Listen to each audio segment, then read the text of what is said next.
Voilà le spectacle. L'éolien, ils trouvaient ça bien jusqu'à ce que ça devienne très concret. Il y a un an, au fond du jardin, ou plutôt à 500 mètres de leur maison en vente. Ça fait quel bruit? Et en plus de ça, on peut chauffer dans la maison. Pourquoi? Parce que les courants de vent font refouler la fumée de la cheminée dans la maison. Tendez l'oreille. Cette maison, située rue du Calvaire, ça ne s'invente pas, est invendable. Pour moi, maintenant que c'est monté et que ça tourne, on n'a plus rien à faire. On a juste qu'à s'écraser et puis à subir, quoi. Là, vous avez perdu une maison. Voilà, Ouais, j'ai voilà, perdu la voilà, maison, c'est ça. j'ai perdu 25 ans de ma vie, là.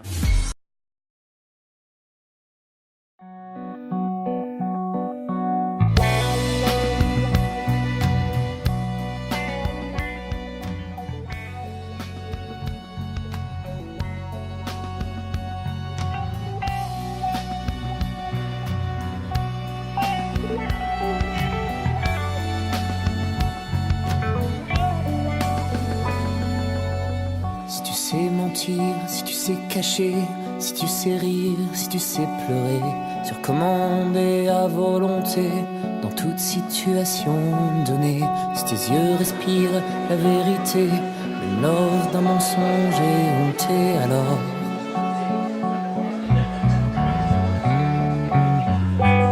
tu feras partie des grands, mon fils.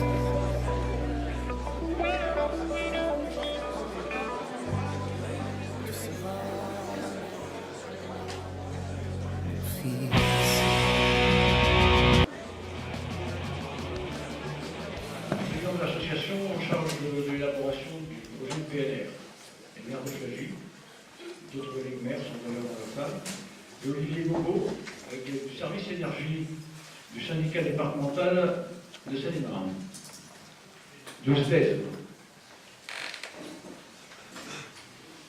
Avant tout, je voudrais corriger la phrase suivante entendue ces derniers jours. Il va y avoir des éoliennes dans notre bocage. Il faut dire il peut y avoir des éoliennes dans notre bocage. Cela étant précisé, l'énergie, quelle que soit sa forme, si nous en admettons tous la nécessité, provoque depuis toujours des convoitises, des divergences de points de vue et même des conflits. Chaque nation souhaite son indépendance énergétique. Chaque individu souhaite légitimement une énergie sans impact sur l'air, l'eau, le paysage, la santé, la qualité de vie.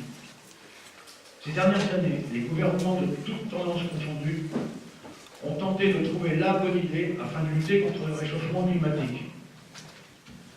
En France, Grenelle 1, Grenelle 2, COP21 dernièrement, ont débouché sur des lois, des engagements et des accords qui dépassent la politique nationale. La volonté des États de respecter ces engagements est forte. Cela passera par des contraintes et des innovations qui changeront inévitablement nos vies et nos habitudes, et notre environnement également. Excepté peut-être l'énergie produite à la force de nos poignets, aucune n'est sans impact sur l'environnement. Les lignes électriques rayent le paysage, des barrages ont noyé les vallées et les villages.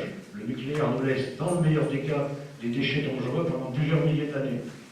Le thermique, gaz, charbon ou pétrole provoque le réchauffement climatique, pollution et probablement pire en ce qui concerne le gaz de schiste. Et il y en a sous nos pieds. Tout naturellement, demain il faudra exploiter d'autres énergies que nous propose la nature, la biomasse, le solaire et le vent. Mais il faudra des exploitations raisonnables. La question pour nous est bien celle-là. Un projet éolien, où qu'il soit situé, est-il raisonnable? Je ne parle pas que du paysage du bocage, ni du bruit éventuel. Je parle du montage financier qui encourage les entreprises à ériger toujours plus d'éoliennes. Cette manne financière ne vient-elle pas des consommateurs? Ne vient-elle pas du capital d'une entreprise, EDF? Pardon. Sa sortie du CAC 40 est peut-être un signe annonciateur de difficultés en fond des hausses de tarifs, des pertes d'emplois. EDF ne serait-il pas en train de changer de main, donc de quitter les nôtres? Là, il n'est plus question que de notre blocage. Plus question de lutte contre le réchauffement de la planète, mais de transfert financier à un niveau maintenant international.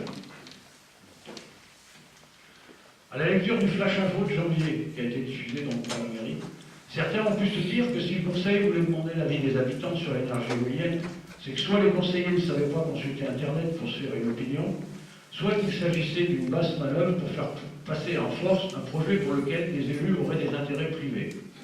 Si tel était le cas, la proposition de l'opérateur éolien aurait été débattue et délibérée en réunion de conseil. Et nous ne serions pas là. Cette méthode n'est pas la mienne, pas la nôtre. Mesurant l'importance du sujet, pour un thème qui m'est cher, le bien-vivre à Saint-Ange, mais également les conséquences financières d'un tel projet, j'ai convoqué une réunion de travail afin d'exposer la proposition. Nous avons tous voulu ce débat avec vous. À ceux qui n'ont pas une offre. Cette offre concerne toute la famille, j'en ai parlé à chaque membre. Quoi de plus logique? Dans ce cas, ce sont même toutes les familles rurales qui sont concernées. Dans ce cas, les habitants sont même actionnaires de ces parcs. Personnellement, sachez que je suis ouvert à l'examen de toute idée dont vous voudrez bien nous faire part. J'espère surtout que l'éolien n'est pas la seule solution qui nous sera proposée. Vous l'avez remarqué, immanquablement, sur chaque support évoquant les énergies renouvelables, le symbole de l'éolienne nous est proposé comme une évidence. Je cite un proverbe chinois, non par ironie, mais parce qu'il résume le débat de ce soir. Car souffle le vent du changement. Certains construisent des murs, d'autres des moulins. Et nous, construirons-nous la commune nouvelle de demain, alors que tout nous change? Réfléchissons vite. Demain, c'est tout de suite. Voilà pour le contexte. Voilà pour certaines de nos questions. Nous pouvons maintenant débattre en laissant chacun s'exprimer ou faire des suggestions. Et je vous remercie surtout d'avoir été patient. Un micro circulera pour vous donner la parole. Maintenant, je vais laisser la parole à Isoline Milo et à nos invités.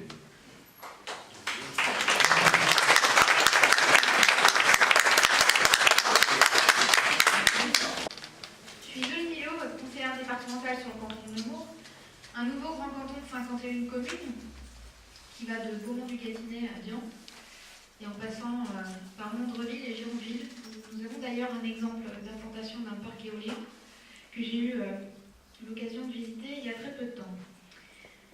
Alors je voudrais commencer, avant d'ouvrir le débat, je voudrais surtout souligner ma présence en soutien à Monsieur le maire de Saint-Ange pour avoir voulu ouvrir le débat. C'est un choix courageux, qui n'est pas facile. Des pour, des contre, il y a toujours les raisons qui vont avec. Au niveau du département, je voulais quand même vous spécifier un point, c'est qu'on n'a pas de compétences en matière d'énergie. Par contre, s'il y a des communes qui ont des projets, on a du personnel qui peut accompagner en lien avec le SDES, évidemment. C'est pas pour autant qu'il y a un pro-éolien ou un contre-éolien. Simplement, ce sont des projets qu'il faut étudier au cas par cas, territoire par territoire, fonction effectivement si le territoire peut l'accueillir ou pas. Ce que je voudrais ajouter à mon propos, c'est que quel que soit le choix qui sera effectué par la commune de Saint-Ange, il faut beaucoup de concertation pour ce genre de projet, et c'est d'ailleurs la démarche de ce soir. Et je tiens à vous remercier tous de votre présence. Il faut surtout beaucoup de prudence, parce qu'aujourd'hui, ce sont des projets qui sont très subventionnés. Il faut aussi penser aujourd'hui l'État désengage de beaucoup de ces collectivités. S'ils devaient se désengager de tels projets, ça pourrait effectivement rebattre un petit peu les cartes. Voilà pour ce que j'ai à dire pour le moment. Et aussi à tous mes collègues maires qui sont nombreux dans cette salle. Alors moi j'interviens plutôt avec ma casquette, d'abord en tant que maire de Flagy, où on a eu aussi la même problématique il y a quelques années, en 2013 exactement. J'interviendrai aussi par rapport à mon positionnement au niveau des maires ruraux, puisque je représente à peu près 200 communes qui sont adhérentes à l'association des maires ruraux de Seine-et-Marne. Et puis donc depuis quelques temps, depuis quelques mois, j'ai pris le relais de Christian Fro, qui était le président du projet du parc naturel régional du Gâtinais, qui concerne 78 communes, une partie sur Lyon, une partie sur le Loiret et une partie sur le sud Seine-et-Marne. Donc il est vrai que par rapport à la problématique de Saint-Ange, on n'est pas dans un cas isolé. C'est très bien qu'on a vécu la même chose sur Flagy, dans Maine, Tour-et-Ferrol, qui a vécu aussi la même approche avec une entreprise qui avait souhaité installer au départ ces 3 éoliennes. Je sais que dans la salle, il y a François Crapard et puis et puis Yves Roy, présent également, le maire de Tour-et-Ferrotte, où il y avait effectivement ce projet d'éolien, 3 sur Dormel, 2 sur Flagy et 2 sur Tour-et-Ferrotte. Bon, vu effectivement la proximité de nos 3 villages, on a très rapidement décliné cette envie d'installer ces éoliennes. En revanche, il y avait un projet, et je crois, il peut-être pourra prolonger ce que je vais dire sur les panneaux photovoltaïques, puisqu'il y a un projet sur Tour-et-Ferrotte assez conséquent dans l'ancienne carrière, et qui va aussi bien sûr sur Tintange. Et effectivement, là, ça pourrait peut-être être intéressant pour nos communes rurales de bénéficier d'un champ qui est assez conséquent et dont les nuisances sont relativement assez modestes. Concernant les maires ruraux, je pense qu'aujourd'hui, vous le savez tous, on est mis à contribution, on nous met sous pression. Je crois qu'on a un petit peu marre de s'apercevoir que nos communes rurales deviennent des poubelles un peu de notre territoire. L'urbain pousse un peu vers les territoires ruraux, des choses qu'ils ne veulent pas. Je pense qu'il faut qu'on se défende, il faut qu'on soit aussi très très volontariste sur le fait de ce que l'on veut, ce que l'on ne veut pas. Je crois qu'il arrive un moment où on ne peut pas non plus tout accepter. C'est facile de dire on n'a pas du gain, voilà, ça va nous rapporter tant de milliers d'euros. Là aussi, c'est toujours de façon alléchante, mais dans la durée, on ne sait pas si ça va durer 5 ou 10 ou 20 ans. Je pense plutôt que ça sera plutôt un délai relativement court. Donc nous, on n'est là pas ça, nous les élus. Il faut qu'on soit prudent par rapport aussi à nos administrés, par rapport à nos paysages et par rapport aussi à la volonté que l'on veut développer en matière économique. Je pense qu'il y a des volets qui sont très élargis. On peut travailler sur l'économie, sur le développement durable, sur la transition énergétique, et sur des aspects qui nous conviennent, et pas sur des choses qu'on nous impose. Je pense qu'effectivement, sur Flagy, Tour et Dormel, si on ne s'était pas battu, je pense que l'État, à un moment donné, aurait peut-être fait le forcing, mais on a réussi, par diverses méthodes, d'arriver à mettre, puisqu'on avait la protection de l'Orban classée, et puis également la montagne de Flagy, ça fait que tous ces classements ont perturbé un petit peu ces entreprises. Et donc, tous les maires ruraux aujourd'hui sont sollicités. On est vraiment harcelés. Et c'est vrai que pour Jean-Pierre ou bien d'autres, on est en ligne directe. Vous savez, on n'a pas de techniciens spécialistes dans l'énergie où vous pourrez aussi faire valider un certain nombre de projets. On est en première ligne. Il faut aussi, on se pose la question, peut-être maladroitement, peut-être que ça a été fait à un moment donné, mais on n'est là pas pour censurer quoi que ce soit, on est là ici pour se dire qu'est-ce qui est bien pour nous, qu'est-ce qui est bien pour notre territoire. Et c'est pas facile, parce qu'on n'est plus en première ligne, on est sollicité en permanence. Et moi je vois que les verts ruraux, là ce soir c'est l'éolien, mais on est sur d'autres thématiques sur lesquelles on nous met toujours en pleine difficulté. Donc là-dessus, nous, notre association, elle défend et elle fait la promotion aussi de choses qui sont compatibles. Et puis au niveau du PNR, bon, là aussi, le PNR, il n'est pas là pour... il n'a aucune compétence, le PNR. Il est là pour accompagner des projets. Il est là aussi pour apporter de l'ingénierie. Et si les communes considèrent qu'il faut leur apporter l'ingénierie nécessaire, l'accompagnement nécessaire, le PNR, il sera derrière. Mais si les communes ne veulent pas tel ou tel projet, on n'est pas là, le PNR, pour dire, écoutez, vous ne prenez pas la bonne voie, vous ne prenez pas le bon chemin, on reprend la main. On n'a aucune compétence. On est là simplement pour voir si sur Saint-Ange, ou sur Dion, ou bien ailleurs, ou sur Boux, puisque je reviens de Boux, s'il y a besoin d'accompagner un projet, le PNR aura tous les pouvoirs qui lui seront mis à disposition, c'est-à-dire des moyens financiers, des moyens humains et des moyens matériels. Mais on n'impose rien. Là encore, il faut bien être clair sur la façon dont on peut accompagner, comment on peut aussi aider les communes. Donc voilà, c'est un sujet qui est effectivement très nombreux ce soir, donc à mon avis, qui est sensible pour chacun d'entre vous, mais en même temps, essayons d'être dans le dialogue, essayons d'être constructifs, et puis je crois que la raison, je pense que les maires ruraux ont tout cet avantage-là, c'est qu'on est plein de bon sens. On essaie de réfléchir, on essaie d'écouter, et on essaie de trouver la solution qui permette d'éviter le flash. Et j'espère que ce soir, à la sortie de cette réunion, eh bien que le flash catastrophe, mais bien au contraire, qu'on puisse continuer à travailler en intelligence entre nous. Voilà pour les propos. Maintenant, je réagirai certainement par rapport à un certain nombre de questions. Je vais passer la parole à M. Gobot, qui représente le SEL, le syndicat d'électrification. Je travaille au SDES, donc le syndicat des énergies de Seine-et-Marne. Donc juste pour vous présenter un petit peu le syndicat, c'est un regroupement de communes. Aujourd'hui, il y a à peu près 80% des communes du département qui sont adhérentes au syndicat de Seine-et-Marne. Et notre rôle, c'est de gérer les réseaux électriques des communes et de le mettre en concession à ERDF. Donc à ce titre, on a développé tout un certain nombre de compétences sur l'énergie. Tout à l'heure, M. Drouin disait que dans les communes rurales, il n'y a pas de technicien énergie. C'est un petit peu le rôle qu'on a pour les communes, c'est d'être un petit peu vos techniciens énergie et vos agents sur l'énergie. On fait du conseil et on accompagne fortement, autant qu'on peut, les communes de notre territoire sur toutes les questions énergétiques. Donc à ce titre, on est au courant de plusieurs projets qui se montent dans le département. C'est à ce titre que M. le maire est venu nous voir.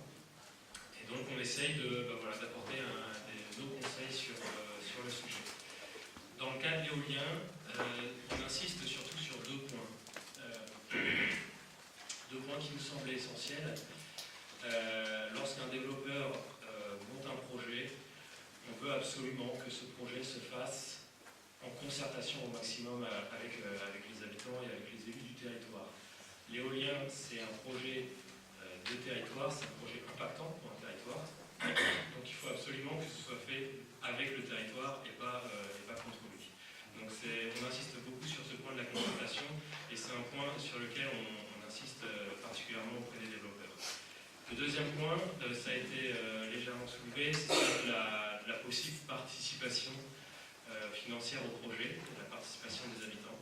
C'est un point qui nous semble intéressant, qui s'est déjà vu, qui a été développé sur certains territoires où les habitants ont participé au projet éolien qui se faisait chez eux.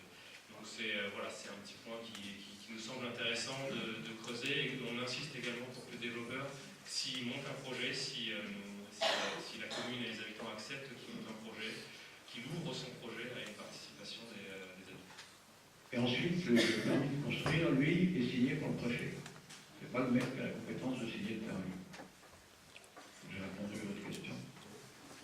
Donc, à la base, c'est le maire. C'est le maire qui entend le premier, la demande, effectivement. Il accepte Que ça avance, voilà. Et c'est le préfet qui signera le permis en fonction du dossier qui aura été monté par le promoteur. Également, après la décision du maire, il faut l'accord des propriétaires terriens, évidemment. Bien sûr. Question très pratique avant qu'on se lance vraiment dans le débat. Le projet consiste en quoi précisément? Combien d'éoliennes? Quelle hauteur? Et où? Le projet qui nous a été montré, il y aurait 5 éoliennes qui seraient placées en limite nord de la commune de Saint-Ange, donc en lisière des bois de Toury-Ferrol.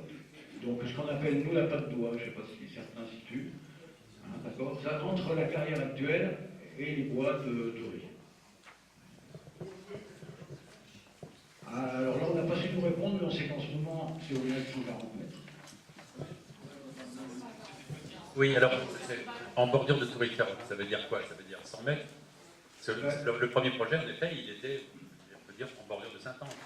Oui. Et c'est vrai qu'on a porté ce projet. Et là, alors j'ai bien compris que c'est la compétence de la communauté de communes au niveau fiscal. Non. Au niveau fiscal, pour les ressources. Au niveau fiscal, c'est là. Et là, donc, il est en bordure de communauté de communes et en bordure de notre commune. Les nuisances vont être partagées. Et si le projet aboutissait, les retombées, les nuisances, elles ne sont pas spécifiquement sur le territoire de Saint-Ange. Alors, on partage les nuisances, mais on ne partage pas le bénéfice d'un projet qui ne nous plaît pas. Tout à fait, il fallait le dire.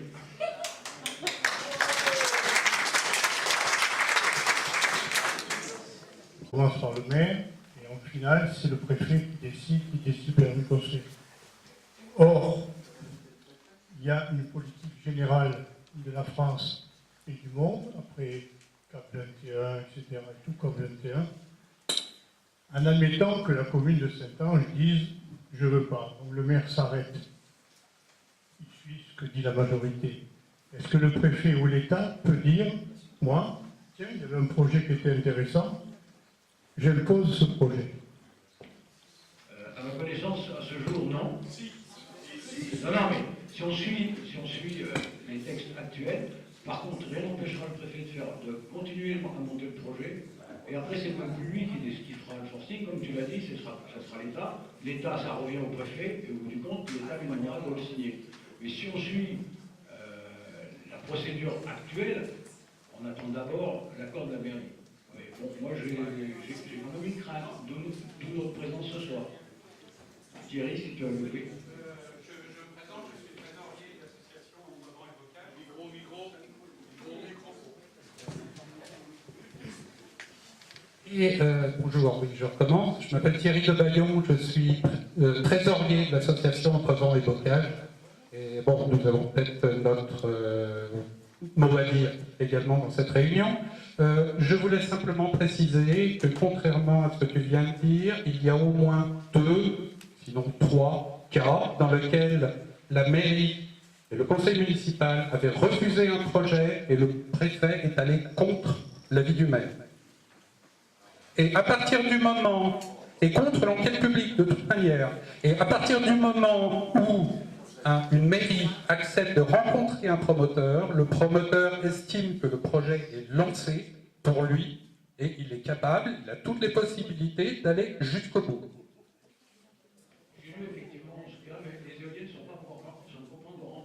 Administratives ont été rendues en faveur du promoteur. Oui, c'est ce que j'ai dit, que pour l'instant, on attendait d'abord l'avis du maire, mais derrière, effectivement, en application, et de plus en plus présent, hein, en application de la volonté politique, effectivement, le préfet il va suivre la volonté politique et il va pour ça.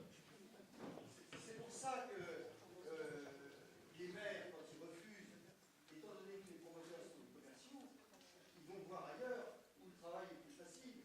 Dès qu'il y a une opposition quelque part, comme ici, il y a une association qui s'est montée, qui est justement contre le projet, et j'espère les gens, les habitants, etc., le seront, et le conseil communal également, ils vont voir ailleurs.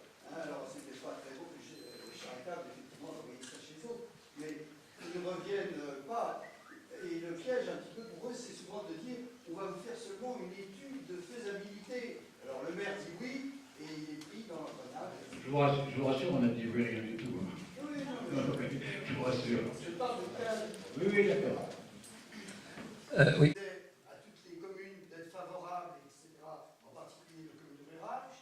Et nous avons donc, je répète, 3 petites communes commencé à suivre le lien. On a attaqué le préfet de région, pas le préfet de région, et le préfet du conseil général de région, du conseil régional, plutôt, Huchon à l'époque.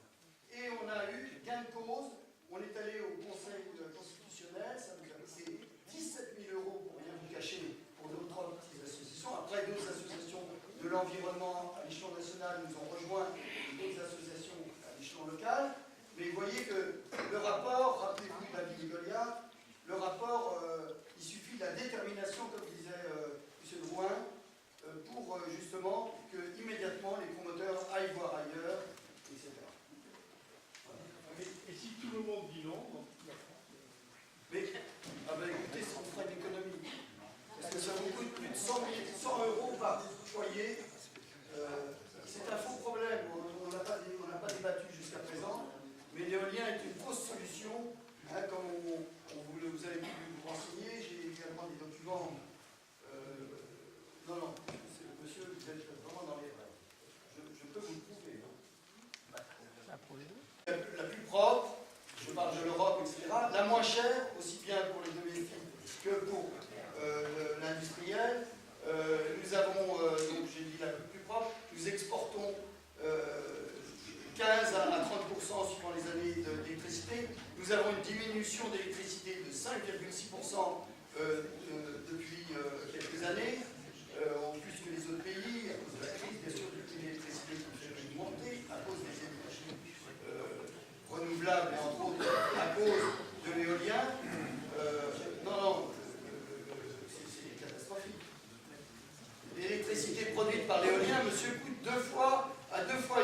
cher que l'électricité produite actuellement. Les Allemands, qui sont les ténors champions d'Europe de l'éolien, polluent 2% plus par an, 10% depuis quelques années. Tout le monde de ces pays-là, qui étaient soi-disant en avance, sauver la planète, etc., ils sont maintenant, ils ont supprimé les subventions, comme les Espagnols, comme les Hollandais, les Allemands pour l'offshore. Non, il n'y a pas de... Je vous donnerai vous me demanderez... C'est bien. Bien raisonnable, même 5 éoliennes. Et il commence toujours par 5 et ça finit par 15. Comme Ségolène a dit, les petits amis, vous pouvez vous rapprocher à 500 mètres. Vous en avez actuellement sur un projet de 5 à 1000 mètres ou 1200 mètres, je ne sais plus, une moyenne. Mais une fois que vous aurez vos 5, il va falloir en mettre d'autres et jusqu'à 500 mètres, ils auront le droit de vous en mettre. De vrai ou de force, comme on l'a dit. Vous avez accepté une fois que la bouche est entrouverte, on continue. Techniquement, il y a quelque chose qui m'étonne. Les éoliennes, généralement, on les met sur les points hauts. C'est là où il y a du vent. Et là, on met des éoliennes dans un ballon. Alors là, il y a quelque chose que je ne comprends pas. Ou alors, on va mettre des éoliennes beaucoup plus grosses, beaucoup plus hautes pour combler ce problème. Je suis pas promoteur, moi. Non, mais c'est quand même une remarque qui me vient. Alors, c'est vrai que des panneaux photovoltaïques dans ce ballon, à mon avis, serait quand même plus adapté. Moi, j'ai quand même l'impression qu'elles tournent ou qu'elles ne tournent pas. Eux, ils les ont construits, ils les vendent. Le problème des promoteurs, c'est que ce sont des commerciaux qui vendraient des frigidaires en Alaska. Il n'y a pas de vent. Le rapport de la productivité en France est de 23,6% en 2014. En Ile-de-France, il est estimé à 16%. J'ai la carte des vents, si vous voulez la voir. On est dans une région peu vantée, comme vous le savez. Eh bien, la région Nord-Est à Évreville a donné même le chiffre de 12%. C'est-à-dire que vous n'aurez d'électricité produite qu'à 12%. Ils sont contre-mode, c'est subventionné, ils font des bénéfices de 20 à 40%. Vous voyez une entreprise qui fait des bénéfices actuellement de 20 à 40%. Sachant que Saint-Ange est quand même dans un ballon et que le point culminant de Saint-Ange est à 141 mètres, ça j'ai repris ça dans le conseiller de Jean-Pierre, et que là, le point le plus bas, il est à 95 mètres. On a déjà 50 mètres de perdu parce que c'est à cette altitude-là que les éoliennes sont prévues. Et c'est boisé. Mais c'est parce qu'à Évreville, peut-être, ils n'en ont pas voulu. Non, mais moi, sur l'aspect technique, je ne discuterai pas. Je ne suis pas concepteur d'éoliennes. Je pense que le problème, il n'est pas tellement là pour nous ce soir. Qu'ils les mettent dans un trou ou sur une bosse, le problème, c'est qu'ils veulent les mettre. Je peux vous poser une question. Monsieur qui avait parlé tout à l'heure, qui avait en Allemagne, qui sont revenus au charbon, évidemment. Nous avons les centrales nucléaires. On est bien d'accord. Aujourd'hui, on nous dit que les centrales nucléaires sont dangereuses, qu'il ne faut pas, qu'il ne faut plus les garder. On a voulu les repousser de 10 ans, si j'entends bien. On nous dit que c'est pas bon, que les déchets, on ne pourra pas, que les centrales vieillissent. Alors moi, j'ai pas du tout envie de rallumer une bougie. Alors qu'est-ce que vous me proposez comme nouvelle énergie? À part la photovoltaïque, parce que chez nous, on n'a pas trop de soleil. Madame, il n'y a pas besoin d'électricité. On commence en production. Oui, on est en surproduction parce que nous avons des centrales électriques. Parce que nous avons des centrales nucléaires, monsieur. Dans 10 ans, nous aurons plus de centrales nucléaires. On fera quoi? C'est à cause des éoliennes qu'on a aussi des centrales nucléaires. Non, on a eu les centrales nucléaires bien avant qu'on parle d'éoliennes. On continue à les faire fonctionner. S'il vous plaît, il y a un micro qui circule, alors chacun s'exprime avec le micro. Alors, moi, j'ai pas envie de pédaler et j'ai pas du tout envie d'allumer une bougie non plus. Donc, trouvez-moi d'autres solutions. Donnez-les-moi. Les photovoltaïques, on est dans une région où on n'a pas suffisamment de soleil. On a plus de vent que de soleil. J'arrive, tu peux faire circuler. Yves Roy, maire de Toury-Féroce, donc mon collègue François qui était maire avant, et il y a un projet de panneaux photovoltaïques d'un champ sur Toury-Féroce. Donc si un promoteur vient investir dans notre région, je pense que ça vaut le coup pour eux parce que sinon ce n'est pas venu. Voilà, moi je voudrais en revenir, mon cher collègue, cher Jean-Pierre. Les promoteurs, c'est bien gentil, mais est-ce qu'ils ont pensé s'il y avait des habitants de Toury-Carotte et de Saint-Ange et autour qui voulaient vendre leur maison? Est-ce qu'ils vont prendre la différence? Alors ça, je ne pense pas qu'ils y aient pensé. Enfin, si, ils y ont pensé, mais ils n'ont pas évoqué. Voilà. Ça serait bien qu'ils prennent, parce que nous on est un petit peu inquiets, hein, parce que sur la vente de nos maisons, je pense que là ça va prendre une claque. Hein. Je l'ai évoqué dans mon introduction, c'est clair que ça existe. Alors vous pouvez être inquiet parce qu'on a déjà le cas, donc c'est déjà à Saint-Ange-de-Haye, de quelqu'un qui... Prenez le micro, s'il vous plaît. Oui. Ouais, vous aurez la parole après, quand vous aurez le micro. Ouais, moi je pense d'abord que c'est ce qui est important. Donc oui, Marie-Marie, j'habite juste à côté, juste en dessous d'un plateau, justement, pas très loin d'ici. Et je pense que c'est important d'abord qu'il y ait un débat démocratique, donc que tous les points de vue soient débattus. D'ailleurs, qu'on ait une vraie présentation du projet, ce ne serait pas plus mal, ça permettrait qu'il n'y ait pas de fantasmes ou autre. Et je pense que dans ces débats-là, donc il y a des aspects particuliers, il y a des aspects de choix de société. Hein. C'est-à-dire que quand on regarde le nucléaire, on nous dit c'est pas très cher. Et je vous rappelle quand même que Fukushima, il y a toute une région qui est inhabitable aujourd'hui. Donc on peut dire il n'y a pas de centrale nucléaire ici, mais bon, c'est à côté. Enfin, c'est pas très sympa pour ceux qui sont à côté. Le gaz de schiste, c'est pas bon non plus. On sait que ça détruit des régions. Et aux États-Unis, il y a des régions qui sont complètement détruites. Donc il y a bien un débat de société à avoir quand même sur le type d'énergie qu'on veut. Ça c'est le premier point. Hein, et on ne peut pas dire tout de suite, ah ben non, le nucléaire c'est fantastique, hein, et ça fonctionne, c'est pas vrai. Ça coûte extrêmement cher, notamment parce qu'il faut intégrer le coût des centrales qui viennent, et c'est dangereux, voilà, on l'a vu à l'échelle de la planète. Donc il y a un débat de société à avoir. Deuxième chose, je pense qu'effectivement il y a des choix démocratiques, et donc c'est les populations qui doivent décider. Mais il faut aussi intégrer quand même un certain nombre de choses. Je pense que par contre, l'éolien aujourd'hui est encadré par un certain nombre de règles, hein, notamment la règle des 500 mètres des habitations. Je pense, je sais. Deuxième chose, je pense qu'il faut débattre sur les lieux où on met ce type d'installation, mais on ne va pas dire a priori que c'est pas beau, parce que c'est un truc qui est complètement subjectif. Troisième chose, l'aspect économique doit être débattu. Et si l'aspect économique apporte des retombées au niveau du commune, ça veut dire que les gens qui ont des maisons dans ces communes auront des retombées. Et ça veut dire que ça joue après sur les maisons sur le très long terme. Donc je pense qu'il faut intégrer tous ces éléments-là et pas avoir que des fantasmes ou des refus a priori, parce que c'est des débats de société.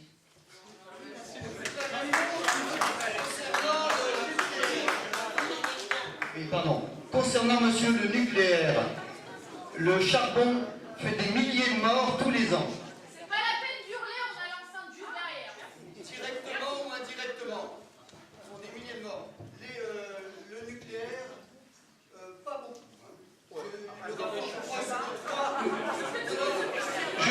Je voudrais simplement... J'ai les chiffres ici, je crois que c'est 3, et le charbon, lignite, etc., c'est 1000 fois plus. Voilà. Je crois qu'il y a deux choses.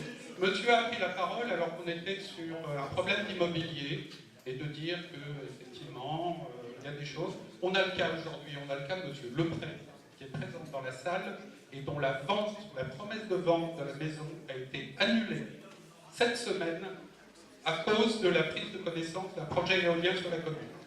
Donc ça commence. Alors ça, c'est la première des choses que je voulais dire. La deuxième des choses, c'est que monsieur a avancé un certain nombre d'arguments, et je pense que pour le débat, il serait intéressant, Jean-Pierre, que nous puissions faire notre présentation maintenant. Je pense effectivement que nous sommes en place dans le débat, parce que c'est vrai qu'on peut parler de la hauteur des éoliennes, de si elles sont dans un trou sur une bosse. Je pense que le problème, il n'est pas là. J'en serais d'accord. Je pense, tout le monde. Même parce que l'aspect technique, nous ne sommes pas techniciens. Oui, effectivement, moi je venais que vous passer votre projection. Si ça apporte des réponses aux arguments très intéressants qu'a donné le monsieur. Ça apporte un certain nombre d'arguments en ce qui concerne la validité de l'éolien en tant que source d'énergie, en tant que nuisance pour l'environnement, pour l'économie et autres, et ça apporte des éclaircissements sur les retombées économiques potentielles. potentiel. Donc je voulais vous parler d'abord de l'énergie éolienne. Quelques éléments de réflexion sur l'éolien. Ce que vous voyez là, c'est la première éolienne moderne. Enfin, c'est la seconde, je suis désolé. La première a été construite en 1957 au Danemark. Et en France, à Nogent-le-Roi, effectivement, cette éolienne a été construite en 1958. Et pendant les 20 ans de son exploitation, elle a été considérée comme une des 5 plus puissantes au monde. Petite ironie des choses, ou pas, le piétement de cette éolienne a été fabriqué à Montreux, juste à côté d'ici. C'est-à-dire qu'à l'époque, l'éolien faisait participer l'économie locale. On ne peut plus dire que c'est ça actuellement. L'éolien, c'est une technologie, vous voyez, c'est pas une technologie récente, c'est une technologie qui date des années 50. C'est un peu comme si on venait nous dire aujourd'hui que le moteur à explosion était le futur de l'automobile. Ça ferait bien rigoler Google, par exemple. Là, voilà un paysage d'hiver, typique de notre bocage, il fait beau, il y a de la neige. Imaginez maintenant, on y place des éoliennes. C'est bien. Pourquoi pas? Mais ce qu'il ne faut pas oublier, c'est que quand il fait beau, quand il fait froid, on est sous un régime anticyclonique, donc qu'est-ce qui se passe? Les éoliennes ne tournent pas. Mais c'est un moment où il fait froid, donc il est nécessaire quand même de subvenir suffisamment en énergie aux besoins. Donc, on met en branle des centrales à gaz ou des centrales nucléaires. Et on est obligé de fournir davantage d'énergie par des moyens traditionnels, entre guillemets, pour subvenir aux éoliennes. Alors, ce qu'on nous raconte aujourd'hui, on nous dit que, mais oui, mais plus on va en mettre, plus ça va se réguler. C'est-à-dire qu'il y a des endroits où il n'y a pas de vent, il y a des endroits où il y a du vent, et ça va s'équilibrer. Ça s'appelle le foisonnement. Bon, alors on va voir un peu plus précisément ce qu'est le foisonnement. Là, je vais vous présenter des chiffres. Ce sont des chiffres qui datent de janvier, je suis désolé, ils ne sont pas à jour, mais presque, et qui sont des chiffres donnés par RTE, et qui permettent de voir, vous voyez, l'évolution du parc éolien installé et le taux de couverture de la consommation. Alors, il y a deux choses qui sont intéressantes. La première chose, c'est quand on voit le tableau à droite, la courbe du bas, qu'est-ce que c'est? C'est la valeur minimale de couverture de consommation, 0,6%. Malgré l'importance, les 10 000 mégawatts qui sont installés, ça n'a pas progressé plus que ça. C'est un peu pour reprendre l'analogie de la voiture, si on vous disait que vous avez besoin de vous rendre à Paris tous les jours pour votre travail, on veut vous vendre une automobile en vous disant, bah oui, mais cette automobile, elle peut aller jusqu'à Toury, pas plus loin. Et après, des fois ça marche, ou des fois vous prenez le train. Alors si vous êtes malin, vous achetez pas cette automobile, bien sûr, et vous prenez directement un abonnement de train. Le problème, c'est que ce que fait notre gouvernement actuellement, c'est qu'il prend l'abonnement de train, et en même temps il achète la voiture. Il y a une deuxième chose qui est intéressante là-dedans, c'est si on regarde l'évolution de ces courbes, on s'aperçoit qu'en 2 ans et demi, le parc éolien a augmenté de 55%. Pourtant, le taux de couverture moyen de l'éolien par rapport à la consommation n'est que de plus de 35%. Alors, il y a plusieurs explications possibles, bien sûr. On pourrait dire une des explications, c'est de dire que les ménages consomment de plus en plus. Vous n'avez qu'à demander à EDF, vous n'avez qu'à demander au Crédoc ou à d'autres, c'est pas vrai. Au contraire, les ménages français consomment moins d'énergie. C'est la crise, en plus, les hivers cet hiver notamment est beaucoup moins froid. La deuxième chose, c'est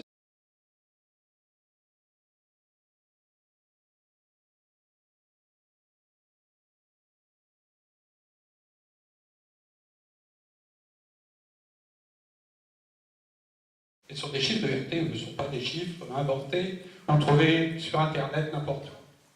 Alors, mais bon, cette histoire de foisonnement, je voudrais simplement vous faire entendre une petite vidéo, ça ne va pas durer longtemps, par un spécialiste.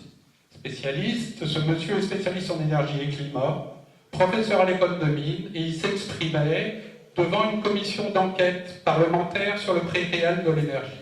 Alors, ça dure 1 minute et demie, et vous allez comprendre effectivement l'efficacité de l'éolien. Question pratique, je vous ai trouvé très sévère vis-à-vis de l'intermittence des éoliennes. Alors, parce que moi j'en ai 200 à quelques dans mon département, qui est un département rural, et où il y a encore quelques installations qui vont se faire. Je le traverse quasiment 3 ou 4 fois par semaine. avec une voiture d'ailleurs qui ne peut pas consommer 1,5 litre au 100. Et je les vois rarement à l'arrêt. Alors est-ce que je passe à des horaires où elles tournent systématiquement parce qu'elles m'ont vu arriver ou bien... Je vais vous donner un élément de réponse. Le chiffre officiel... Je vais vous donner un élément de réponse. D'abord, comme vous le savez, la production injectée sur le réseau est une fonction du cube de la vitesse. Donc entre une vitesse de rotation donnée et 2 fois la vitesse de rotation donnée, la puissance injectée sur le réseau varie d'un facteur 8. C'est-à-dire 8. Si ça tourne 2 fois plus vite, c'est 8 fois plus d'électricité sur le réseau. Donc c'est le cube de la vitesse du vent. Et ça, c'est un truc qu'on a du mal à apprécier avec nos sens. Et la deuxième réponse... Ton petit vent marnais est moins intéressant que le grand vent. Il n'est pas marnais, il est meusien. Non, mais alors effectivement, mais ça, il faudrait qu'on le fasse passer au niveau du grand public, parce qu'on est toujours pareil, on est dans la logique du tout ou rien. Soit elle tourne, soit elle ne tourne pas. Mais effectivement, si elle ne tourne pas vite, il y a le fameux facteur de démultiplication. Voilà un début de réponse à votre question. Il y a des physiciens qui étaient grattés par cette question, qui ont, au terme d'un long travail de fourmi, parce qu'il n'y a pas de centralisation de ce genre d'infos, été récupérer les puissances injectées sur le réseau auprès de RTE qui fournit pour la France, de l'exploitant allemand, du réseau allemand qui fournit pour l'Allemagne, en plus en plusieurs morceaux, de l'exploitant espagnol qui fournit ça pour l'Espagne, jour par jour. Donc il faut faire un travail extrêmement passionnant de recopie des trucs dans un fichier Excel. Et voilà ce que ça donne entre septembre 2010 et mars 2012. Avec un pas de temps qui est celui de l'heure, si ma mémoire est bonne. Donc vous voyez que, en gros, ou bien vous avez une dépression atlantique et toutes les éoliennes produisent, qu'elles soient en Espagne, en Allemagne, en France, en UK, etc. Ou bien vous êtes en régime anticyclonique et vous avez un peu de vent résiduel, Gibraltar, dans le couloir rhodanien, etc. Mais vous avez un talon et la puissance installée est là-haut. Donc ce que vous dit ce graphique, c'est qu'en moyenne, vous n'êtes sur ces 6 mois, vous n'êtes jamais à mieux que la moitié de la puissance installée. Que la puissance garantie est une petite fraction de la puissance installée, de l'ordre de quelques pourcents, et vous voyez ici clairement l'intermittence induite que vous devez contrebalancer par soit des barrages, soit des centrales à gaz. Alors les Espagnols ont choisi des centrales à gaz, ce qui maintenant leur coûte bonbon en gaz et en CO2. Donc en même temps qu'ils installaient 15 gigawatts d'éolien, ils ont installé, 20 gigawatts d'éolien, ils ont installé 15 gigawatts de centrales à gaz, et ils publient des très beaux communiqués de presse quand c'est l'éolien qui domine, mais enfin ils devraient publier 3 fois plus souvent des communiqués de presse en expliquant que c'est le gaz qui domine. Ah bah oui, c'est exactement ça qu'ils devraient faire. Les Allemands ont choisi de compenser ça avec le charbon, et les Danois, ils ont fait un truc qui est absolument génial. Comme en gros, le pays est trop petit compte tenu de la quantité d'éoliennes qu'il a pour absorber sa propre électricité d'origine éolienne, quand le vent souffle, il exporte. Vers qui est-ce qu'il exporte? Vers les pays avec lesquels il est interconnecté. L'Allemagne d'une part et la Norvège de l'autre. Quand la Norvège reçoit de l'électricité danoise, que le Danois ne peut pas... Il doit s'en débarrasser, c'est pour l'équilibre du réseau électrique, il doit absolument s'en débarrasser. Que fait le Danemark à ce moment? Il est prêt à la vendre à n'importe quel prix. Quel est le prix auquel la Norvège va accepter l'électricité danoise? Le coût de production marginal d'un barrage. Vous savez, le coût de production marginal d'un barrage, c'est les 3 minutes d'ouvriers qui sont nécessaires à ouvrir et fermer le robinet, c'est 0. Donc les Danois ont subventionné, avec leur argent à eux, une industrie qui va vendre à l'exportation à un coût marginal nul, et quand eux, ils ont besoin d'électricité parce qu'il n'y a pas de vent, ils importent en provenance du producteur norvégien qui, t'en fout, là pour le coup, leur fait payer le prix fort puisque c'est de l'électricité de pointe. Donc le Danemark a bâti un formidable, et c'est pour ça qu'il y a eu la bronca au Danemark sur ces subventions à l'éolien qui ont été abandonnées depuis, tout simplement parce que ça revient à subventionner le producteur danois, le producteur norvégien qui possède les barrages. Voilà, donc les Norvégiens sont ravis et ils sont tout à fait pour l'électricité d'origine éolienne, tout comme du reste les vendeurs de gaz. Si vous faites venir ici un vendeur de gaz, il va vous expliquer que l'éolien, il trouve ça absolument génial. Moi, à Copenhague, j'étais allé au meeting de l'International Gas Union, où tous, tous en chœur, j'étais le seul français dans la salle, je crois, et il n'y avait pas un journaliste dans la salle. Hein. Et tous en chœur, les gaziers disaient « L'éolien, c'est génial, l'éolien, c'est génial, voilà, tous en chœur. Ouais. Je pense que c'est évident. C'est le conseiller de Jean Hulot, Nicolas Hulot, conseiller énergétique de Nicolas Hulot. Alors, je voudrais vous parler maintenant un peu des éoliennes elles-mêmes, parce qu'on les voit souvent de loin, même à Mondreville, on ne se rend pas compte de la hauteur, on ne se rend pas compte de ce que ça représente, effectivement. C'est pas un jouet. Tout à l'heure, je vous ai montré des jouets, mais ce ne sont vraiment pas des jouets. Ce sont des vraies installations industrielles qu'on voudrait implanter à côté de chez nous. Ce qui est en bas, ce ne sont pas des Playmobil. Ce sont des camionnettes et des camions de taille réelle. quand on voit la réalité de la taille d'une éolienne. Ce sont des installations lourdes, vraiment. Par exemple, le socle d'une éolienne. Le socle d'une éolienne, qui est un truc qui va être enterré à vie.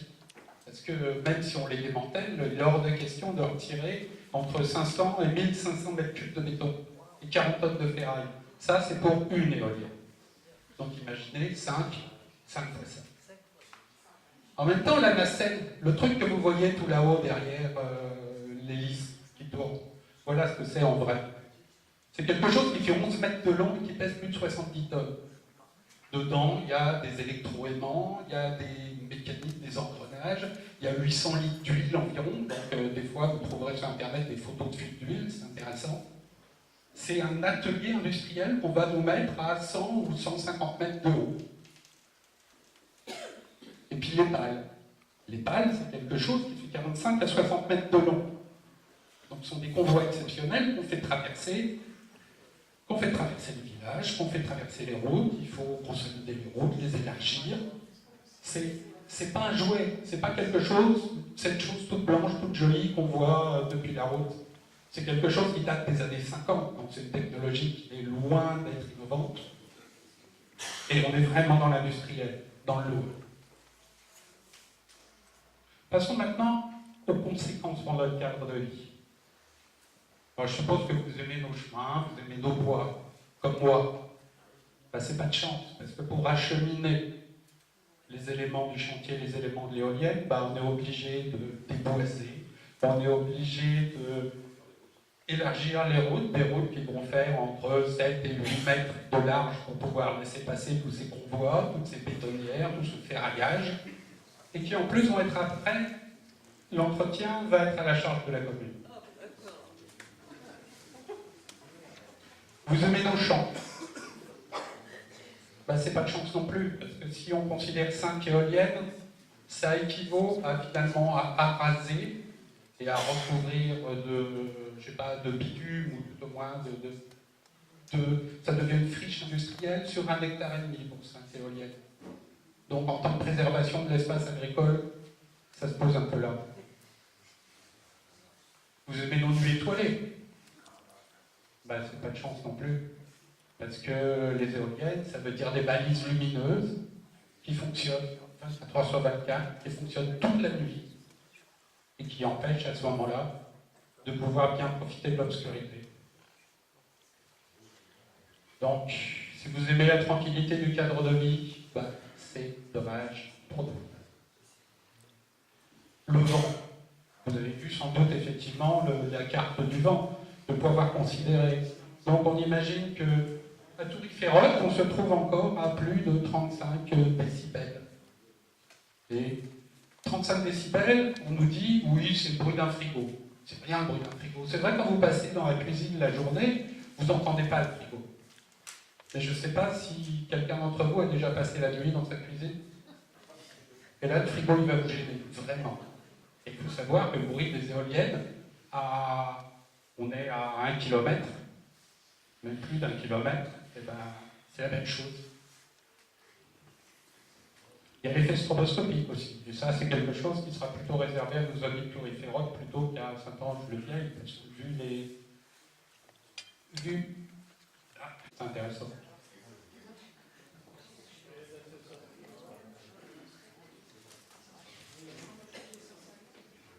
Ouais. Voilà ce que ça peut donner, effectivement, une journée en fin de journée ensoleillée. Au lever et au coucher du soleil. Oui. Alors, il y a aussi une chose dont on parle beaucoup, à tort et à travers souvent, sont les infrasons. Alors on dit les infrasons, oui, mais ça n'a jamais été vérifié, on ne sait pas, il y en a qui disent oui. Ok, alors essayons de prendre les choses à la base. Qu'est-ce qui se passe? On sait que les infrasons sont dangereux pour l'être humain. Ils ont des effets qui sont soit simplement négatifs, soit peuvent être dangereux. Et ça dépend de la distance, de la fréquence et de la durée d'exposition. Quand en général on fait des études, c'est sur une période d'exposition assez courte. Forcément, les éoliennes émettent des infrasons. Et ces infrasons peuvent être perçues jusqu'à 5, jusqu'à 10 km de distance. Plus le temps est humide, plus les infrasons portent loin. Plus les éoliennes sont hautes, plus les infrasons portent loin. Et alors, même si on dit que ça n'a pas d'impact réel, il y a des observations cliniques tous les jours. Il y a des articles sur Internet, le British Journal of Medicine, qui a publié en 2012, il me semble, un éditorial en disant « Attention, les infrasons de l'éolien sont dangereux ». Et bon, on peut admettre que c'est quelque chose qui est resté en suspens. Je sais que notre gouvernement a commenté une étude dont on attend les résultats, mais les résultats, on risque de les avoir, on ne sait pas quand. Peut-être dans 6 mois, peut-être dans 1 an, peut-être plus tard. Et en attendant, pourquoi est-ce qu'on ne fait pas? D'une part, pourquoi est-ce qu'on ne fait pas comme les Danois? Les Danois ont arrêté en 2014 la construction d'éoliennes sur leur sol. Les médecins allemands et les médecins autrichiens ont demandé l'arrêt de construction d'éoliennes. Et pourquoi est-ce qu'on ne respecte pas le principe de précaution chez nous? On continue à construire, on dit non, non, non, non, c'est pas les infractions. On se souvient de l'amiante, on se souvient de plein de choses comme ça. Les vaccins, par exemple. Et après, 20 ans plus tard, on dit oh là là, oui, mais non, c'était une catastrophe, c'était dangereux. Mais oui, mais c'est trop tard, une fois que les éoliennes sont là, c'est nous qui allons souffrir. Mais bon, on va passer aux première chose, c'est effectivement l'évaluation du patrimoine immobilier. Monsieur Beauprêtre a été témoin, effectivement, a été victime déjà de ce premier effet. Alors, il y a des études qui disent oui, ça n'a pas d'impact, si, mais souvent sur les études qui portent sur allez, on va dire 2 ans ou 1000 personnes. La seule étude réellement sérieuse qui a été faite jusqu'à présent, c'est une étude de la London School of Economics qui a été publiée fin 2014 et qui atteste une dévaluation du prix de l'immobilier de 5 à 7% pour un parc éolien tel qu'on projette de le faire ici. 5 à 7%. Mais il y a un autre fait qui n'a pas été souligné par cette étude, mais ils ont pas les mentionné, mais ce n'était pas l'objet de l'étude lui-même. Et c'est une des phrases dans une des pages de l'étude et qui dit « Il y a très peu de transactions autour d'un parc éolien ».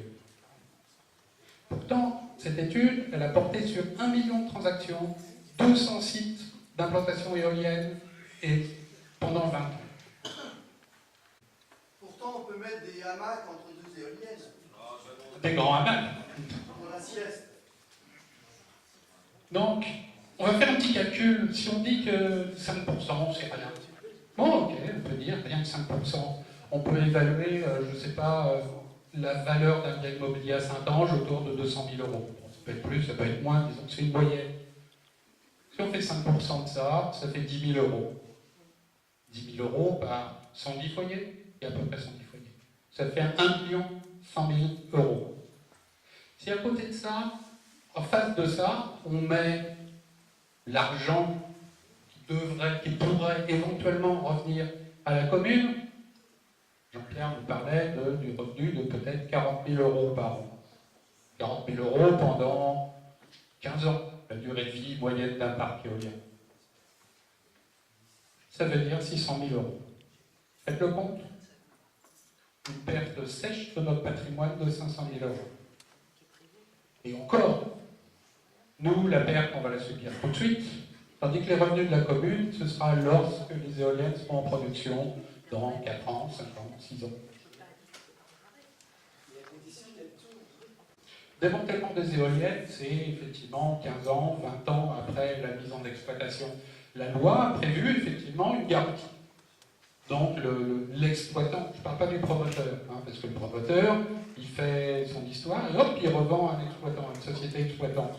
Donc ça fait qu'il y a en même temps une société écran.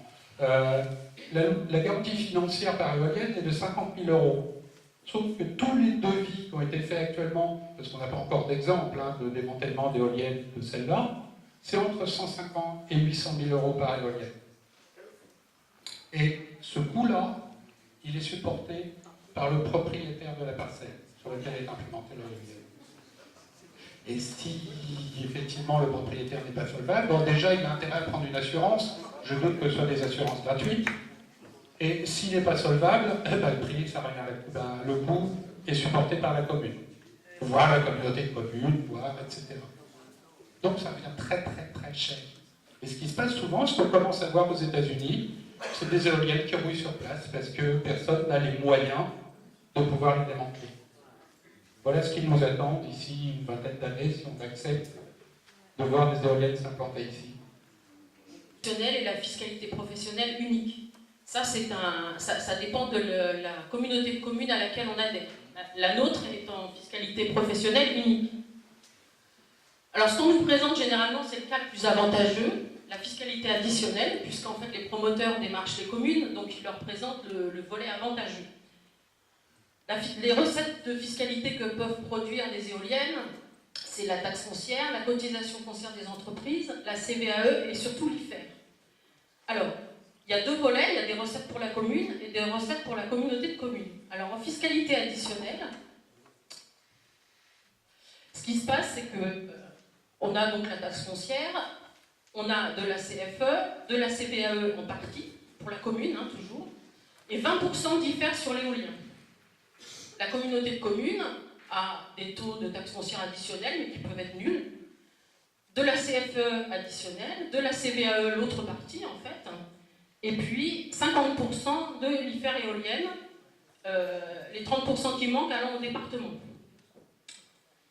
Et le cas qui est le nôtre, en fiscalité professionnelle unique, la commune va toucher donc 7 800 € environ de taxes foncières, pas de CFE, pas de CVAE, pas d'IFER éolienne.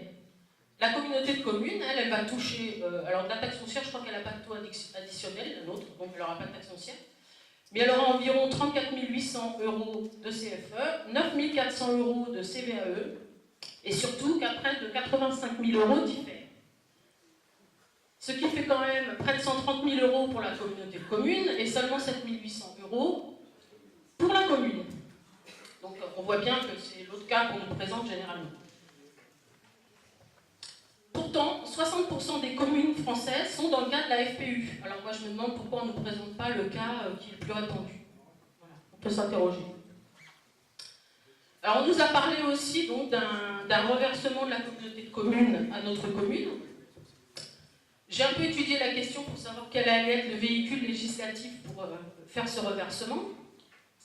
Il me semble que ça va être difficile à mettre en place parce que j'ai regardé ces véhicules et ça pourrait être la dotation de solidarité communautaire, mais elle n'existe pas chez nous. Il faudrait d'abord que la communauté de communes l'instaure à la majorité des 2/3 et qui peut être révisé chaque année. Donc déjà si on utilise ce véhicule-là, on voit que ce n'est pas pérenne. Ensuite, il est cette dotation de solidarité communautaire, donc que reverserait la CCMSL à la commune. Elle ne peut être distribuée, enfin elle doit être distribuée en tenant compte prioritairement du potentiel fiscal, qui est un calcul complètement compliqué, et de l'importance de la population. Vu l'importance de notre population, ça va être un petit peu compliqué. Donc ça, je ne vois pas. Ensuite, on a les fonds de concours, mais un fonds de concours, ça ne va pas être possible non plus, puisque c'est uniquement pour la réalisation ou le fonctionnement d'un équipement réalisé par la commune. Donc là, ça ne marche pas non plus. Donc ça va être un peu difficile à justifier par la communauté de communes de nous reverser ces 30 000 €. Et puis en plus, il y a un autre problème qui se pose et qui a été soulevé par M. Toury-Ferrotte. Comment la CCMSL va justifier nous verser une partie du produit fiscal alors qu'elle n'en verserait pas à Ville-Maréchal et Dormel, qui sont dans la même communauté de communes et qui auront aussi les nuisances, mais pas de produit fiscal. Quand bien même on arriverait à passer toutes ces difficultés, c'est une recette qui ne serait pas pérenne, à mon sens, puisque le président de la communauté de communes peut changer, le conseil communautaire peut prendre un vote contraire et supprimer ces 30 000 €. Donc en fait, en réalité, on ne pourrait compter sur une recette fiscale que de 7 ou 8 000 €. Ça n'a rien à voir. Le PLU, en fait, c'est ce qui permet de réglementer l'occupation du sol. C'est le règlement d'urbanisme. C'est le règlement d'urbanisme. Local. Et le PADD, en fait, c'est la partie du PLU, c'est une partie du PLU qui détermine les grandes lignes que le PLU ensuite va mettre en œuvre. PLU, c'est l'ancien. Qui serait la commune locale. Et vous avez dit tout à l'heure que les propriétaires devaient donner l'autorisation, c'était une condition sine qua non. Donc j'aimerais savoir s'ils sont là, s'ils sont d'accord, ou est-ce qu'on ne pourrait pas les persuader d'arrêter. Si eux ne sont plus d'accord, il n'y a plus de problème. Alors, étant donné qu'on n'en est vraiment pas là, j'ai eu l'occasion regardé qui était propriétaire. Non, je vous l'assure, je suis incapable de vous dire qui est propriétaire de ces parcelles. Alors on ne sait pas s'ils sont d'accord. Aucune idée. Je ne sais pas s'ils ont été approchés, je pense pas. Je pense pas. Suite non, mais je ne demande pas bien la parole en vue, je vous dis que je ne sais pas qui est propriétaire. Suite de cette question, admettons que tu trouves que nous trouvions les propriétaires, est-ce qu'ils touchent quelque chose? Et deuxième question, dans le cas du photovoltaïque dont on a parlé tout à l'heure, est-ce qu'aussi ils touchent quelque chose? Les propriétaires sont toujours intéressés par le projet, bien sûr. Et est-ce qu'ils touchent plus dans le photovoltaïque que dans l'éolien? Je ne sais pas. Je ne sais pas, mais c'est 6 000 à 7 500 euros. Ça dépend de la puissance, ça dépend de la hauteur, par an, et par éolienne. Ça ne dépend ni de la puissance ni de la hauteur. Ça dépend du bruit de la terre, là où elles sont implantées. Direct après qui a été fait. Voilà, bon, je crois que la preuve, c'est qu'il y a du monde ce soir. Hein. Oui, oui. Bravo à l'association.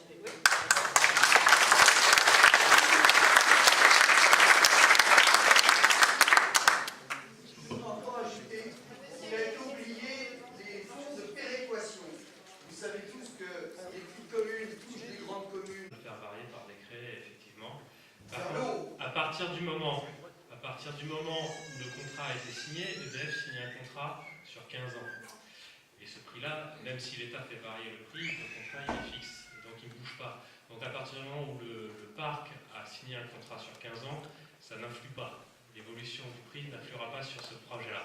Par contre, effectivement, entre le prix de rachat aujourd'hui et si un projet sort ici, le prix qui sera fixé à la sortie du projet, là, il peut y avoir une évolution importante qui peut remettre en cause l'intérêt du projet. C'est le cas de la Hollande ou d'autres pays. La Hollande, l'Espagne, etc. Ils ont coupé les S'il vous plaît. À l'heure qu'il est, à quel prix on revend l'électricité à nos voisins quand ils en ont besoin et à quel prix le promoteur va le revendre à EDF? L'échange international, c'est basé par un tarif international, c'est comme une cotation. Hein. Bon, ça, en fait, c'est un marché d'échange. Alors, là, c'est facile, c'est 94 centimes d'euros, alors que ça coûte 2 fois moins cher ou 2 fois et demi moins cher. Ça dépend du cours. Hein. Merci. Et ça ne fait qu'augmenter. C'est un marché qui varie. Et en ce qui concerne le prix, on vend de l'électricité à l'étranger, parfois à perte.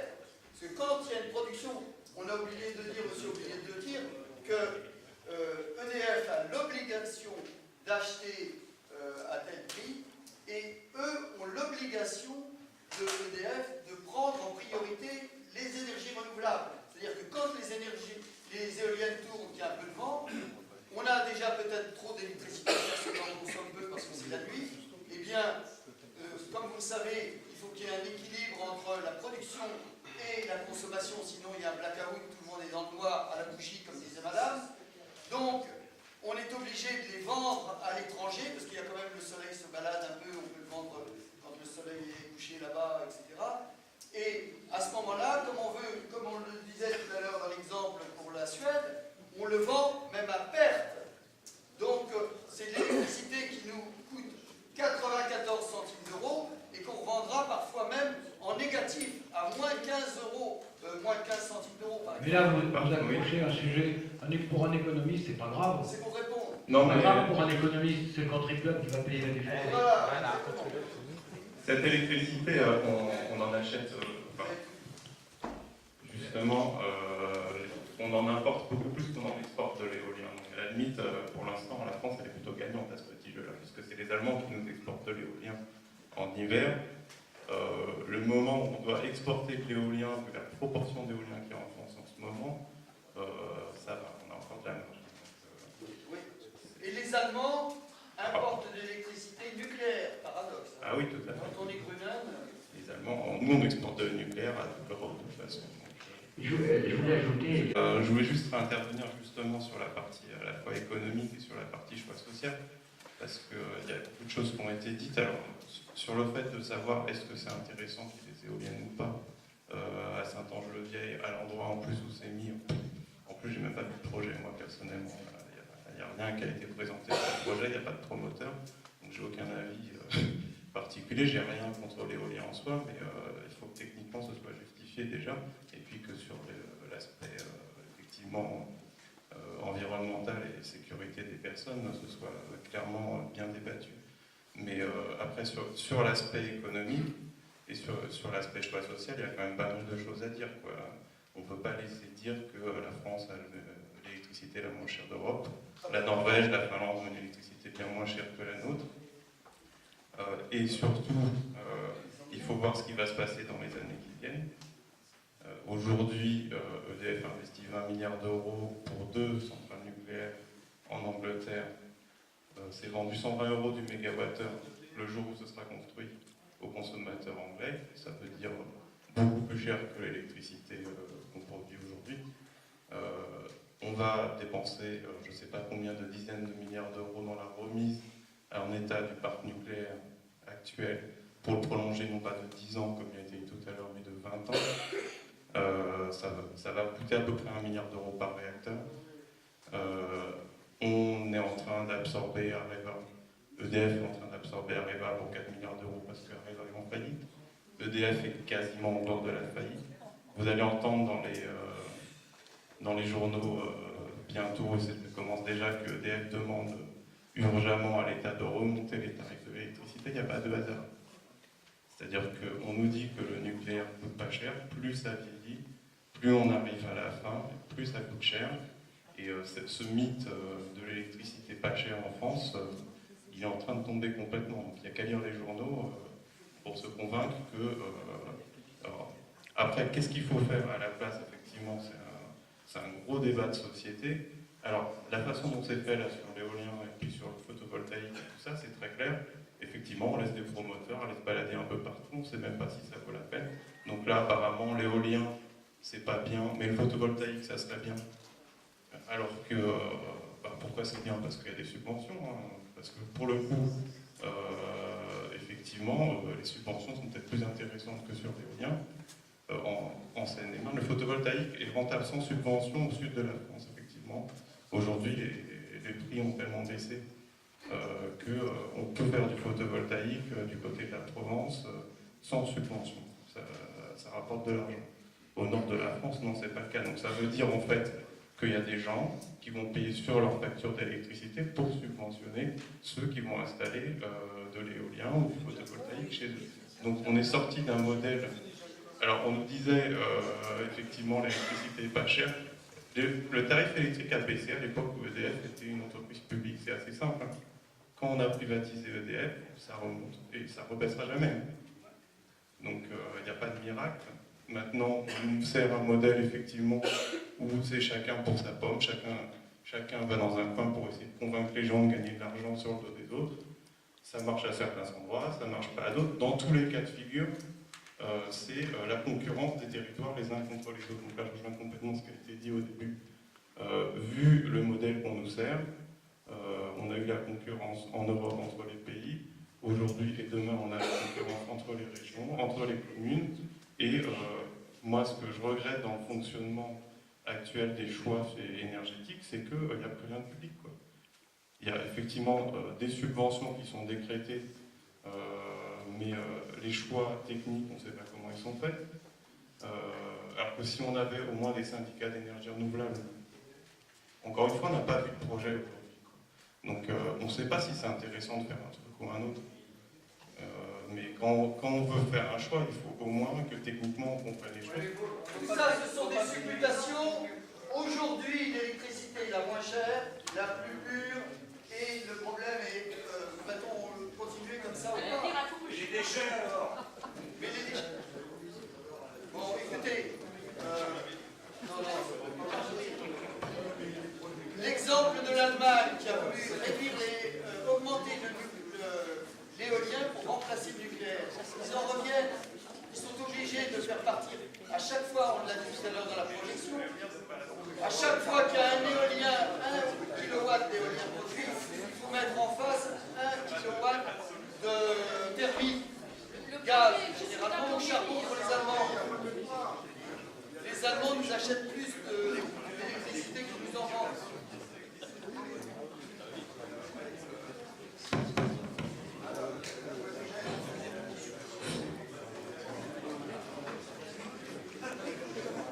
Bonsoir.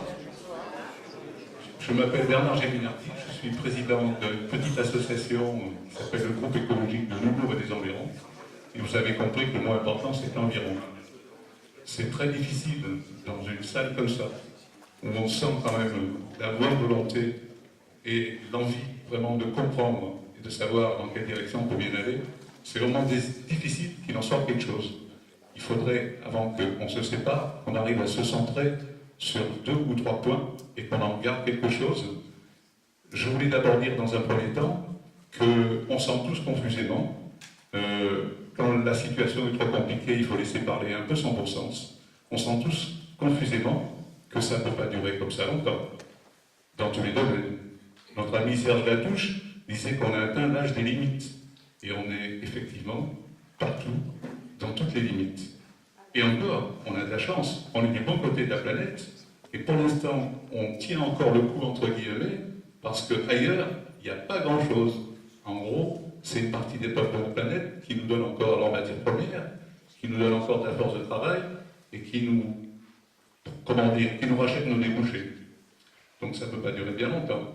Le problème, c'est que où est-ce qu'on accepte cette réalité-là, et on essaie d'accompagner ce qui se passe. J'aurais bien aimé qu'on discute un petit peu ce soir avec un mot bien précis qui s'appelle la sobriété. C'est pas la peine de continuer à aller de l'avant dans une course folle qui n'a pas de limite. C'est vrai que toutes les choses qui ont été dites ce soir sont toutes intéressantes. Le deuxième aspect qui m'intéresse moi, c'est la démocratie. Je fais partie d'une génération qui, dans les années 70, s'est battue contre le nucléaire. Et on nous avait dit à l'époque, dans 30 ans, on aura trouvé les solutions pour les déchets. Puis après, ça a été 40, puis 50. Et puis on envisageait de les envoyer dans la Lune, et puis sur Mars. Et puis quand la navette américaine a pété, ils se sont aperçus que ça n'allait pas non plus.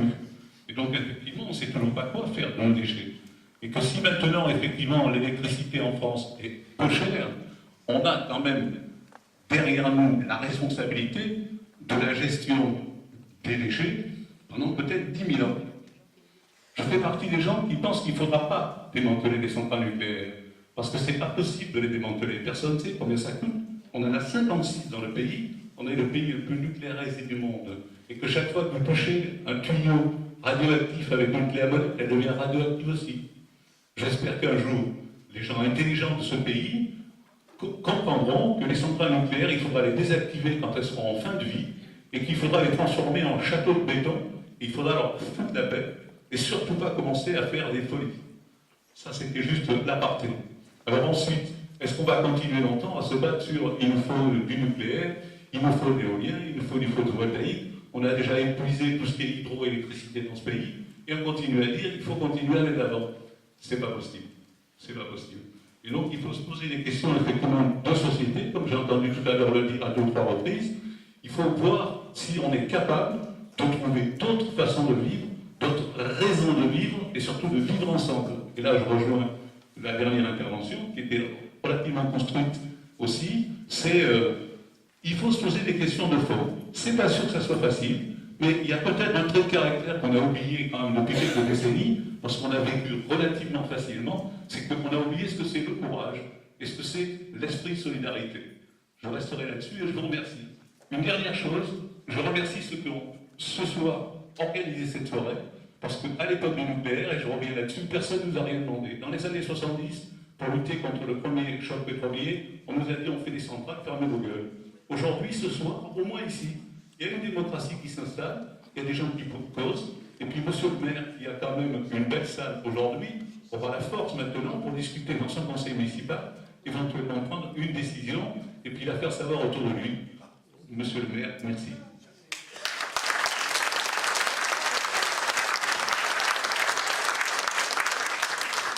De ronchons, de passéistes, alors qu'on est tout le contraire. On est plutôt souvent novateur, parce que de toute façon, on n'a pas le choix. Il faut toujours être innovant sur le territoire. Et je pense qu'on fait la démonstration de façon quotidienne qu'on peut aussi prendre à notre compte les projets de demain sur notre territoire, et en particulier sur Saint-Ange. Regardez par exemple en matière d'énergie renouvelable. Regardez, aujourd'hui, on développe la biomasse. voyez que par exemple sur Morée, il se passe quelque chose d'intéressant. Il y a la filière bois qui est en train de se développer. C'est-à-dire qu'aujourd'hui, c'est le micro-local qui doit prendre le pouvoir. Ce n'est plus l'État, ce n'est plus des grands experts internationaux qui pensent pour nous. C'est nous qui devons prendre nos responsabilités localement. Ça veut dire aussi, et c'est pour ça que je le dis souvent avec mes collègues maires, on est toujours dans l'inventivité, on est toujours dans l'innovation. Et ça demande beaucoup d'énergie. Je crois que c'est ce qu'on peut dire de remarquable avec mes collègues maires, c'est on est toujours dans cet esprit-là. Et je pense que les énergies de demain, elles seront locales. Et quel type d'énergie aurons-nous là demain? Eh bien écoutez, c'est à nous de les inventer. Il en existe déjà un certain nombre. Il y a aussi des microcentrales au fil de l'eau. Enfin, c'est à nous de trouver les bonnes solutions. Et il y en a. Et regardons aussi ce qui se passe ailleurs. On a des territoires ruraux en France qui sont déjà avant-gardistes sur la façon de créer l'énergie de demain. Voilà, moi je suis plutôt dans ce registre-là, et il faut que localement, effectivement, si aujourd'hui on considère que l'éolien à Saint-Ange n'est plus d'actualité, eh bien aussi on doit être force de contre-proposition.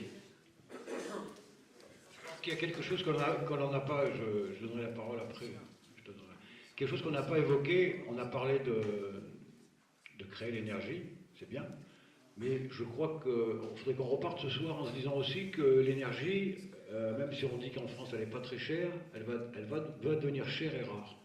Et donc il va falloir aussi changer nos habitudes, je l'ai dit dans mon introduction, il va falloir changer nos habitudes, il va falloir apprendre à vivre autrement. Évidemment, on est allé vers le confort, hein. On nous a dit qu'il fallait allez-y brancher, surtout au moment, dans les années 70, on nous a dit plus vous branchez, plus les centrales sont rentables, c'est formidable. Il va falloir changer nos habitudes, baisser nos thermostats, dépenser moins, éclairer moins. Et là-dessus, ça peut faire économiser plusieurs centrales, si toute la planète, au moins tout le pays déjà savait mieux gérer l'énergie que l'on a actuellement. En matière énergétique, c'est pas particulier, on est tout le temps en train de le culpabiliser en lui disant qu'il consomme énormément, mais c'est ferroviaire et l'industrie. Là, je pense qu'on se trouve un peu de sujet. On a fait des maisons BBC, on a fait beaucoup de choses. Si on regarde ce soir, là même actuellement, la production énergétique en temps réel par filière, on se rendait compte qu'il y a énormément de nucléaire, certes, mais c'est pas le particulier qui consomme 50 000 mégawatts actuellement. Je pense qu'on se trompe de débat. Non, mais bien sûr que c'est pas le particulier, mais je crois que chacun d'entre nous, on peut prendre conscience quand même que l'énergie est une denrée rare. La baisse de 5,9% de la consommation d'électricité pour la France, je l'ai dit, c'est dû à la crise, c'est dû au fait que donc les entreprises marchent moins, etc., mais également aux économies d'énergie, en particulier sur l'habitation. Parce que là, ça paye. Hein, ça paye. Mais l'État... Oui. Je voudrais revenir sur le PNR, dont on n'a pas parlé dessus. Le PNR n'empêchera rien, bien évidemment, mais c'est... D'un côté, on demande au PNR une protection pour la nature, etc., tout à fait louable, et de l'autre côté, on parle d'éoliennes, de panneaux photovoltaïques, là c'est un peu moins grave, mais ça rapporte 2 fois moins, etc. Donc là, il y a une contradiction, si vous pouvez en parler. Mon opinion, je vais laisser la parole à Jacques, mais mon opinion, c'est que le PNR, c'est un outil que l'on peut souhaiter, mais s'il entrave une décision gouvernementale, je pense qu'il ne fera pas long feu. Mais ce sera toujours ça. Excusez-moi, là on parle donc d'éoliennes à Saint-Ange-le-Quai, on parle d'économie, on parle de production d'électricité, mais on voit pertinemment que les éoliennes ont un impact sur la santé. Donc, certes, ça rapporte de l'argent, mais au détriment de la santé des gens. Donc, à partir de là, je ne comprends pas pourquoi tout le monde est pas contre. Ce projet, ça tient pas debout. Si tout le monde dans 20 ans est malade, à quoi bon, quoi? 3 km pour le bruit, 10 km pour les infrastructures. Bah oui, mais moi j'habite à 1,2 km des éoliennes. Exactement. Donc, vous voilà. avez tout à fait raison. L'Académie... J'ai des enfants aussi. L'Académie de médecine... C'est le cas beaucoup ici. En 2005, les éoliennes ont commencé en France. En 2006, on a déjà demandé, l'Académie de médecine a demandé à ce que les éoliennes ne soient pas implantées à moins d'1,5 km. L'OMS, l'Organisation mondiale de santé, préconise 3 km. Et il y a beaucoup de pays en Europe qui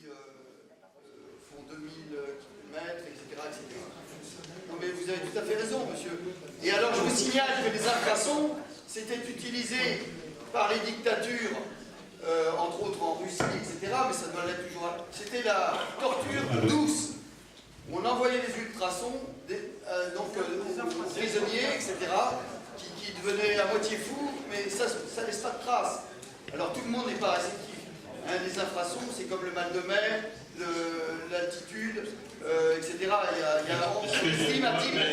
Je crois qu'il y a pas mal de personnes qui s'en vont, et avant que les gens soient partis, je trouverais intéressant de savoir combien de personnes dans la salle sont pour et combien de personnes dans la salle sont contre. Et bientôt, il n'y aura plus que la moitié du public. Donc si on pouvait... Moi, bon, j'entends votre suggestion. Moi, je pense que chacun, dans son fort intérieur, a une opinion. Si les gens veulent l'exprimer, je crois que ce soir, les gens puissent s'exprimer. Maintenant, de faire un sondage, ça ne va pas nous apporter grand-chose.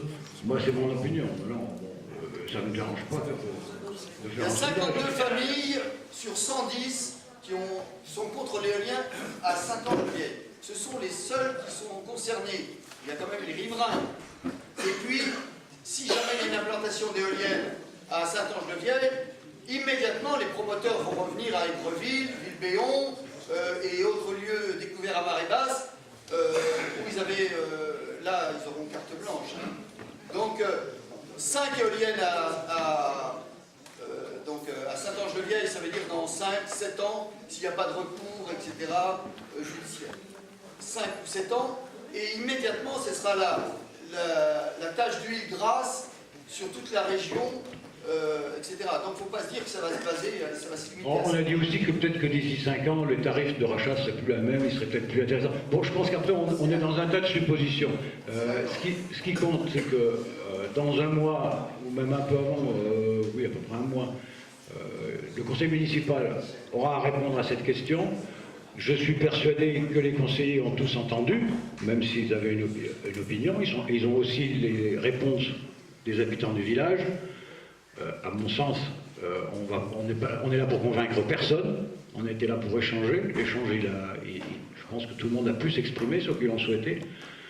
Moi, je vous proposerai de conclure, ce qui n'empêchera pas de discuter encore un peu, mais de conclure là, parce qu'on ne va pas aboutir. On n'est pas là pour convaincre, on était là pour échanger. Jean-Pierre, je voudrais, avant que tu finisses, oui, quand même reprendre les chiffres. Est-ce que c'est possible de prendre la parole parce que oui, allez-y, madame. Beaucoup parlé.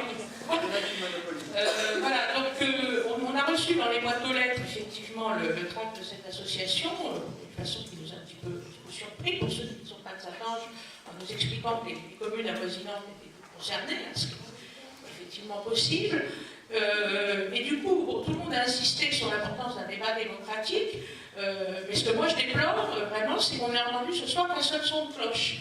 Avec beaucoup de rumeurs, beaucoup d'affirmations excessives, notamment pour ceux qui, comme moi, ont l'expérience d'avoir côtoyé des éoliennes, et qui savent que l'affaire du bruit, tout ce qu'on dit, c'est pas vrai, mais c'est comme expérience personnelle. Mais voilà, moi ce que j'aurais vraiment souhaité, pour que les conditions d'un débat démocratique soient réunies, que les arguments soient échangés sereinement, c'est qu'on ait une présentation du projet.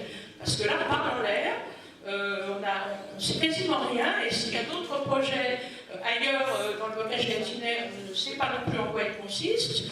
Voilà, on a eu un diaporama très bien fait, avec beaucoup de moyens, mais rien d'autre. La seule son de cloche, et ça, vraiment, je trouve que c'est... Vous avez raison, madame, le débat n'est pas équitable. Je suis tout à fait d'accord, mais trouver quelqu'un qui défend le projet, je sais pas, ils ne sont pas venus.